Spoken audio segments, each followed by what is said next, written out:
من أنا من أنا لولاكم كيفما حبكم كيفما أهواكم من أنا من أنا لولاكم كيفما حبكم كيفما أهواكم من أنا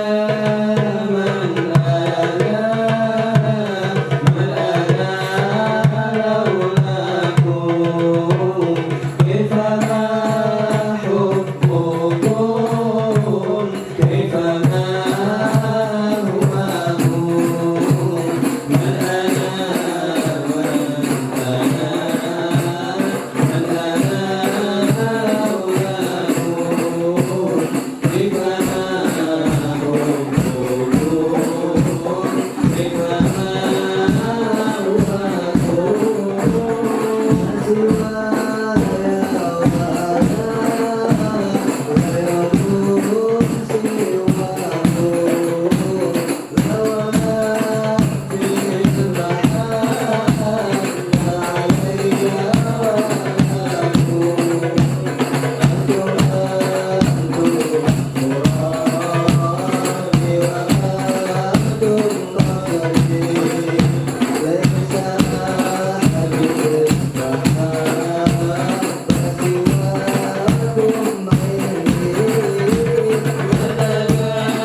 اللهم صل وسلم وبارك عليه وعلى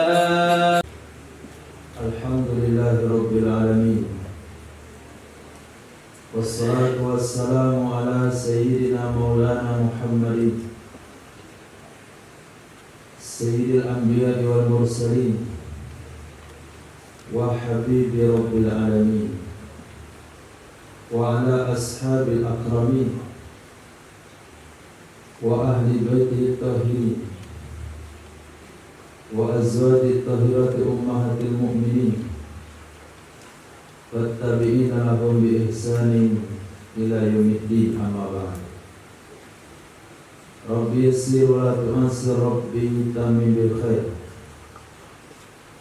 ربنا اشرح لنا صدورنا ويسر لنا أمورنا وأمور المسلمين واحلل عقدة من لساننا يفقهوا قولنا بسندنا المتصل إلى إمام الخاتمة الحفاظ Al-Imam Jalaluddin As-Sayyuti rahimahullah wa qaddasallahu sirrah wa adama nafa'a bi ulumih wa barakati wa nafahati wa madati wa karamati fid dharain amin.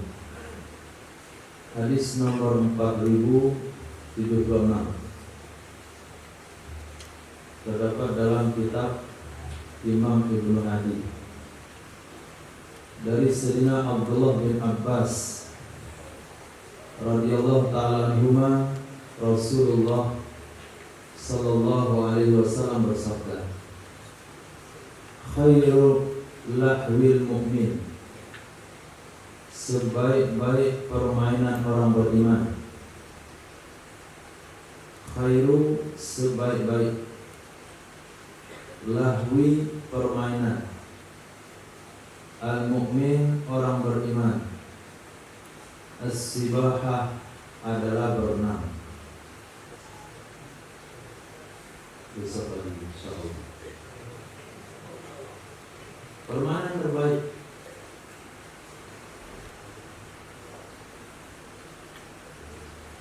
Di sana tidak ada efek kepada akal, tidak akan memberi pengaruh kepada hati,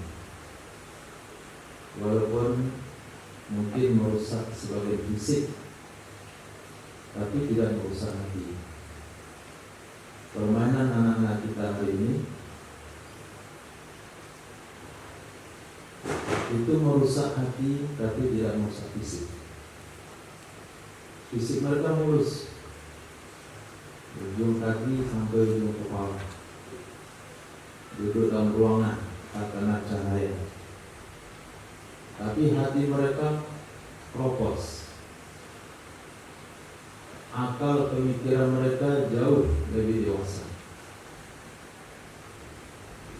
Asbab permainan elektronik pada hari ini, karena tuntutan anak-anak bermain, maka Islam memberikan wadah setiap keperluan manusia di setiap usia mereka. Setiap keperluan mereka dan setiap usia mereka, Islam menampungnya, mengarahkan kepada yang lebih baik.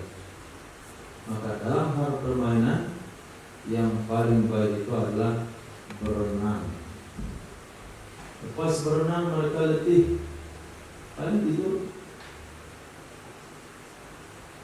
Tapi apabila permainan-permainan yang tidak sesuai dengan sunnah, mereka letih, tidak bisa tidur. Semakin dia bermain, semakin tidak lepas daripada angan-angannya. Fisiknya bukan semakin segar, tapi semakin berat. Akhirnya malas zikir, akhirnya malas sholat, malas mengaji, dan lain-lain sebagainya. Wa khairul lahwil mar'ah, dan sebaik-baik permainan untuk wanita adalah mirzal, menenun. Wanita di sini bukan anak-anak, karena bahasanya mar'ah. Wanita juga pengen punya kesibukan, pengen punya aktivitas. Tapi aktivitas yang terbaik bagi wanita itu adalah menjahit. Mereka tidak berhubungan dengan dunia luar. Mereka tetap di rumah mereka sambil mentarbiyah anak-anak mereka, tapi mereka punya kegiatan. Ketika seorang ibu rumah tangga punya kemampuan dalam menjahit, maka di sana mereka mendapatkan kemudahan-kemudahan. Anak lahir nggak usah beli baju, jahit. Suami mulai bahan, jahit. Dan sisa kain dari peci, asbak balik menjahit. Anggota rumah tinggal jahit. Maka putri mesti pandai menjahit. Nah, itulah yang terbaik menurut pandangan Rasul Sallallahu Alaihi Wasallam. Hadis berikutnya khairu ma'in, sebaik-baik air, ala wajhil ardi, di atas permukaan bumi, adalah air Zam-Zam. Sebaik-baik air di atas permukaan bumi adalah air Zam-Zam. Fihi ta'amun minat tu'mi, pada air Zam-Zam itu ada makanan dari makanan. Wa shifaa'un minas suqmi, ada obat dari penyakit.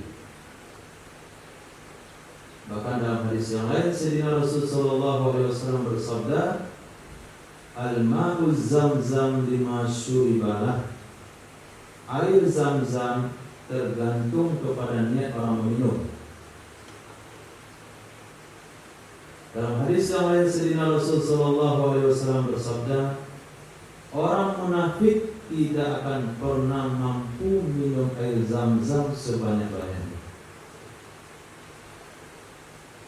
Meminum air Zam-Zam sebanyak-banyaknya itu hukumnya sunnah, sehingga dianjurkan minumnya berdiri.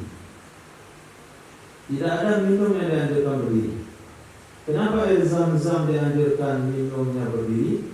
Supaya bisa penuh terisi dalam perut. Kalau dia seorang mukmin, maka dia tidak akan pernah puas dari air Zam-Zam. Kalau sekiranya kita mendapatkan hadiah air Zam-Zam hanya setengah di ujung gelas yang paling kecil, yang sengaja dibeli gelas yang kecil, kemudian nggak penuh juga, itu nggak usah minumnya berdiri. Air Zam-Zamnya sebanyak air liur, doanya aja diperbanyak. Kenapa tidak dianjurkan berdiri? Karena tujuan dari berdiri itu adalah supaya yatadallak, dia bisa mengisi sepenuh-penuhnya. Tapi kalau airnya cuma sedikit, maka tetap dianjurkan minum dalam keadaan duduk dan menghadap kiblat. Kemudian diniatkan niat-niat, terutama husnul khatimah. Kemudian berkumpul dengan Sayyidina Rasul sallallahu alaihi wasallam. Kemudian selamat daripada fitnah akhir zaman. Itu yang terpenting ketika minum air Zam-Zam. Wa syarru ma'in, dan sejelek-jelek air, ala wajhil ardi, atas permukaan bumi, adalah air yang ada di lembah Barahud. Air yang ada di lembah Barahud yang terletak di Kubbah, nama tempat, yaitu Hadraul Maut. Karijlil jarodi minal hawami, seperti kaki belalang daripada hawam. Hawam itu binatang kecil-kecil, serangga. Seperti kaki belalang dari serangga. Yusbihu yatadaffaq, di pagi hari dia menyembur, mengeluarkan airnya. Wa yumsi la bila labiha, di sore hari tidak ada basah dengannya. Di pagi hari dia menyemburkan airnya. Wa yumsi, di sore hari, la bila labiha, tidak ada basah dengannya.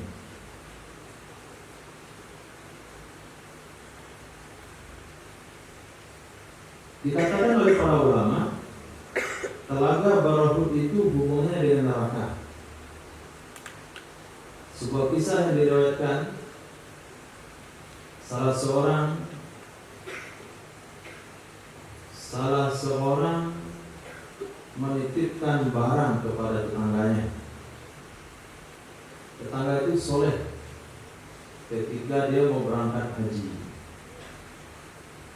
Sepulang dari ibadah haji, setahun 2 tahun, bukan seperti hari ini, dia mendatangi rumah tetangganya untuk meminta barang titipannya. Ternyata tetangganya sudah meninggal dunia. Dan ditanya kepada anak keluarganya, tidak ada satupun yang tahu di mana barang itu disimpan.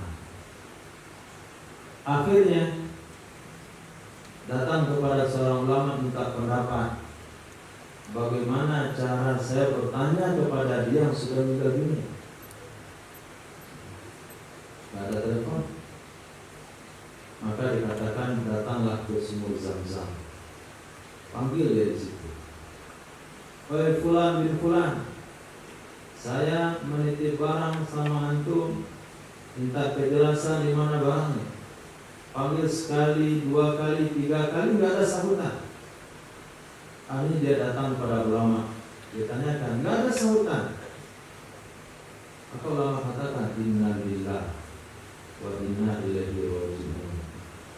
Kalau tidak ada sambutan dari sumur Zam-Zam, pergi ke Yaman. Di situ ada telaga Barhut. Panggil dia di situ, pasti dia jawab. Karena telaga Barhut berhubungan dengan neraka. Ketika dipanggil, orang soleh tadi ada di situ. Kemudian dia sampaikan, barang kamu di bawah tangga saya dikubur. Tapi mohon minta tolong, bayarkan hutang saya sama pulang.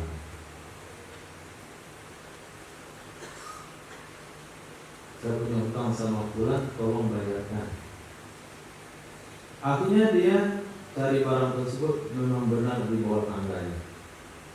Dan hutang dibayarkan. Satu kali dia datang lagi ke Yaman, mungkin ke Kuala Lumpur, dia panggil di situ, tidak ada sambutan. Ternyata dia sudah dipindahkan oleh Allah dengan berkah hutang yang sudah dilunasi ke surga. Itu cerita yang diceritakan dalam kitab klasik yang saya lupa judul kitabnya. Nah, air yang paling jernih adalah air yang ada di telaga itu. Dia hanya kesannya seperti kaki belalang, dikit sekali. Pagi itu airnya menyembur. Sore hari nggak ada basah. Pagi menyembur, sore nggak basah. Kenapa disebutkan itu air yang paling jelek? Karena dia serupa dengan hadis yang Nabi katakan, yusbihu mu'minan wa yumsi kafir. Umat akhir zaman kebanyakannya pagi punya iman, sore kafir. Wa yumsi mu'minan wa yusbihu kafir. Sore beriman, paginya kafir. Nah, kalau minum air yang telaga Barhut, itu tafaulnya seperti itu. Pagi bersemangat, sore nggak basah. Pagi itu kayak mau melimpah telaga itu. Airnya tadafak, tapi sore jangan dapatkan air, basahnya pun tidak. Kalau sekiranya Rasulullah SAW mengatakan air telaga Barhut jelek dari sisi itu, jeleknya dari sisi itu, berarti Nabi mengajarkan kepada kita untuk selalu menjaga fi'lal hasan. Karena Rasulullah SAW yuhibbu fi'lal hasan. Nabi senang dengan perkara, berdoa dengan perkara-perkara baik. Ketika datang satu kabilah, lalu dikatakan, kamu dari kabilah mana? Dia jawab, kami dari kabilah Ghifari. Maka Nabi katakan, ghafarallahu lana. Itu disebut dengan fi'lul hasan. Memulai di hari yang baik supaya akhirnya baik, memberi nama yang baik supaya dia yang baik, memberi nama kepada anak dengan nama ulama besar supaya jadi ulama. Itu termasuk fi'lul hasan. Dan meminum air telaga Barhut, Nabi katakan air jelek karena tafaulnya tidak baik. Kenapa tafaulnya tidak baik? Pagi bersemangat, sore hilang sampai basahnya pun tidak tersisa. Jadi dalam beragama jangan seperti itu. Pagi bersemangat, sore hilang semangatnya. Malam bersemangat, pagi lesu. Kita harus menjaga semangat setiap waktu dan keadaan. tidak lama, ya sampai mati saja. Kecil Masya Allah, rajin mengaji sampai usia balik, berpengaruh dengan lingkungan, berubah dari syaitan. Bahaya. Sekarang tuh duduk mengaji dengan kitab, besokan, besok keluar dari pondok jadi hantu. Itu perkara yang mengkhawatirkan pada sang sekarang. Maka mesti menjaga fi'lal hasan, bertafakul selalu dengan perkara-perkara baik. Kita tidak mau dalam kehidupan kita sudah dihabiskan masa untuk kebaikan-kebaikan, akhirnya menuai perkara-perkara yang tidak baik di akhir hayat. Jaga istiqomah dan kebaikan. Jauhi tempat-tempat yang menyebabkan kita tercabut daripada kebaikan.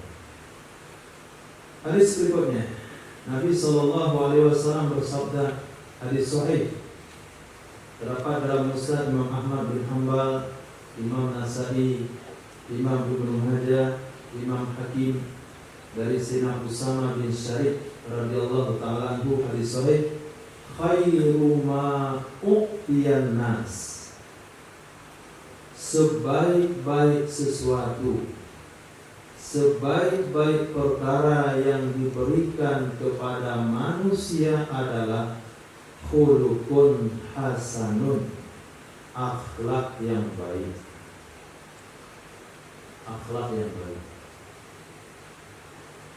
Al-adabu fawqal ilmi. Akhlak dulu baru ilmu. Akhlak dulu baru ilmu. Dalam hadis matan arba'in, ketika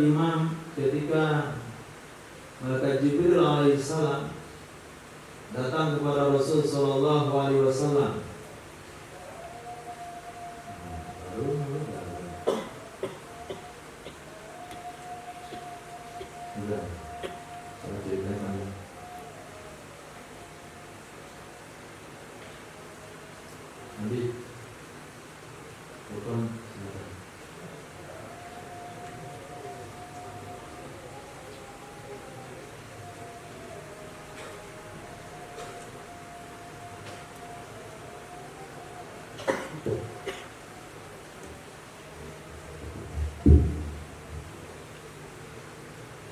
Allahu Akbar, Allahu Akbar, Allahu Akbar,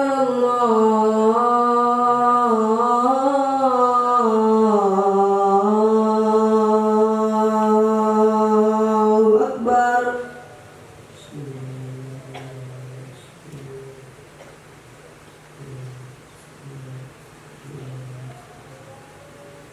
Asyhadu an la ilaha illallah.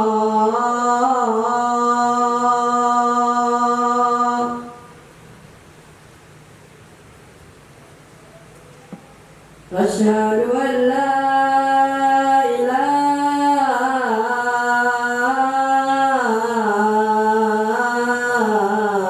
illallah.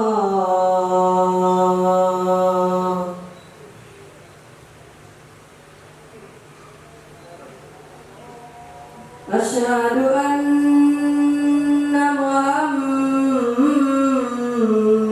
Rasulullah.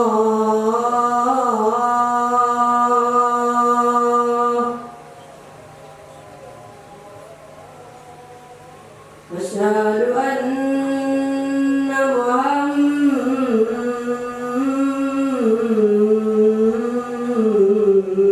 Rasulullah.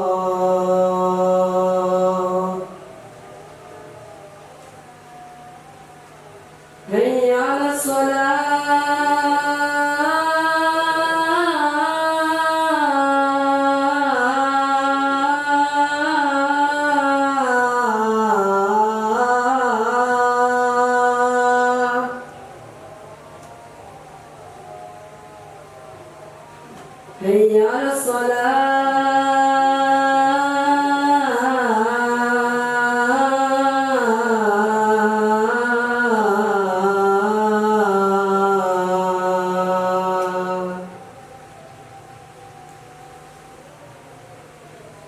حي على الفلاح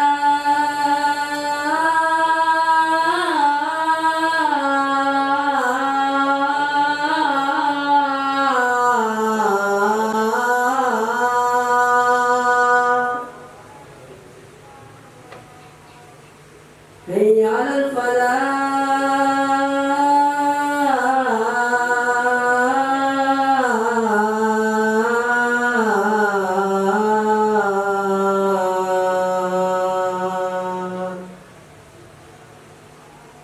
الله أكبر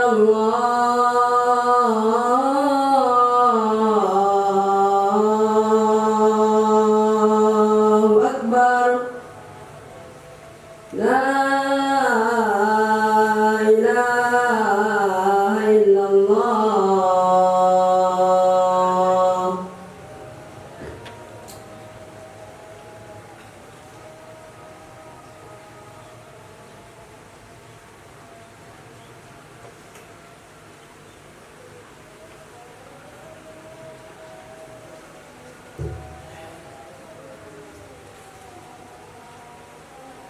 Diriwayatkan dari Sayyidina Umar bin Khattab radhiyallahu ta'ala anhu, bainama nahnu jalisun 'inda Nabi sallallahu alaihi wasallam id ittala'a 'alaina rajulun asaddu bayadu siyabi asaddu aswadi roksi. Itu kira-kira ada tulisnya. Ketika kami sedang duduk bersama Rasul Sallallahu Alaihi Wasallam, tiba-tiba muncul seorang laki-laki yang sangat putih pakaiannya, yang sangat hitam rambutnya, la yura alaihi atharus safar, tidak terlihat di atas badannya bekas orang-orang melakukan perjalanan, bersih tak berdebu. Kemudian dia datang dan dia duduk di hadapan Rasul Sallallahu Alaihi Wasallam. Wa asnada rukbatayhi ila rukbatayhi. Dia rapatkan lututnya kepada lutut Nabi Sallallahu Alaihi Wasallam. Kalau dia rapatkan lututnya dan lutut Nabi, setiap apa duduknya?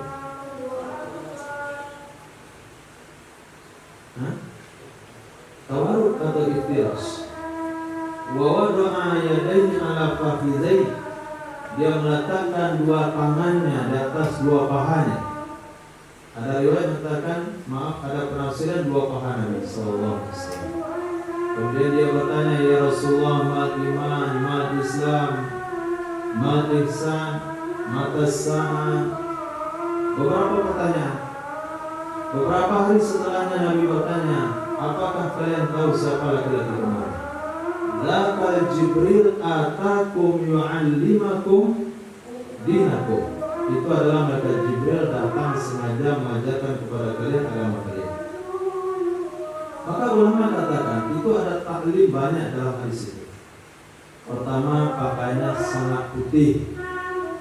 Nanti pakai pakaian putih. Kemudian rambutnya sangat hitam. Maksudnya rapi dan bersih. Jadi seorang pelajar itu mesti mandi, rambut bersih, bau wangi, baru semangat belajar. Kemudian duduk ikhtiras dan tawadhu. Kemudian meletakkan tangannya di atas tangan paha Nabi, itu menunjukkan kepada konsentrasi yang penuh. Itu dimasukkan di sini, yang terbaik yang diberikan kepada manusia adalah akhlak yang baik. Ketika seseorang mendapatkan agama atau ilmu apa saja tanpa akhlak yang baik, ilmu tidak akan membawa keberkahan dalam hidupnya. Sebanyak pun tidak mampu diamalkan. Apa gunanya itu tidak bisa diamalkan? Maka apabila dia memiliki akhlak yang baik, saking baiknya akhlak tersebut, dia mendapatkan nazrah dari syekh, dari mursyid, dari ustadznya. Nah, nazrah itu yang akan membuka futuhat, yang membuka hati sehingga mengerti dan menerima, mencerna apa yang disampaikan. Kadang-kadang kita temukan di sekian pelajar lebih mengerti daripada guru yang menyampaikan. Kenapa bisa? Dia yang mengajarinya dari awal, tapi pemahamannya lebih daripada yang mengajarkan. Karena ilmu bukan datang dari guru, ilmu datang pada Allah. Nabi bersabda, Innama ana qasim wallahu yu'ti. Saya membagi doang, Allah yang ngasih. Maka ketika seseorang menjadi adab dengan sesama, adab dengan lingkungan, terutama adab dengan Allah, adab dengan Sayyidina Rasulullah SAW, Allah akan memberikan ilmu. Ilmu yang dimaksud bukan hanya di lidah, dia akan istimewa nanti, tapi ilmu yang menjelma ke seluruh tubuhnya. Hadis berikutnya, hadis sahih. Khairu ma u'tiya rajul al-mu'min. Sebaik-baik sesuatu yang diberikan kepada seseorang yang beriman. Khairu ma, sebaik-baik sesuatu. U'tiya, yang diberikan.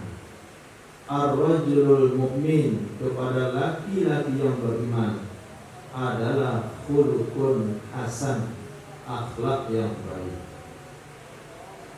Wasyarru ma u'tiyar rajul, dan yang paling jelek, yang paling gak bagus sesuatu yang diberikan kepada seseorang adalah qalbun su'un, hati yang rusak,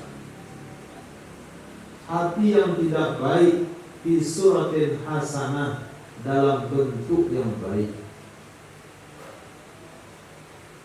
Rupanya baik, penampilan insya Allah bagus, tapi hati tidak bagus. Itu musibah terbesar yang diberikan kepada seseorang. Bahkan ada redaksi yang lain, siyabuhu siyabul ulama wa qalbuhu qalbu fir'aun. Itu bahasa yang kita talim. Pakaian ulama, hati-hati Fir'aun.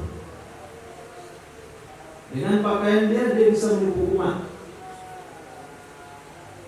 Umat mendengarkan percakapan, sementara dari percakapan yang disampaikan dia mengambil manfaat untuk kepentingan pribadi dan dunia.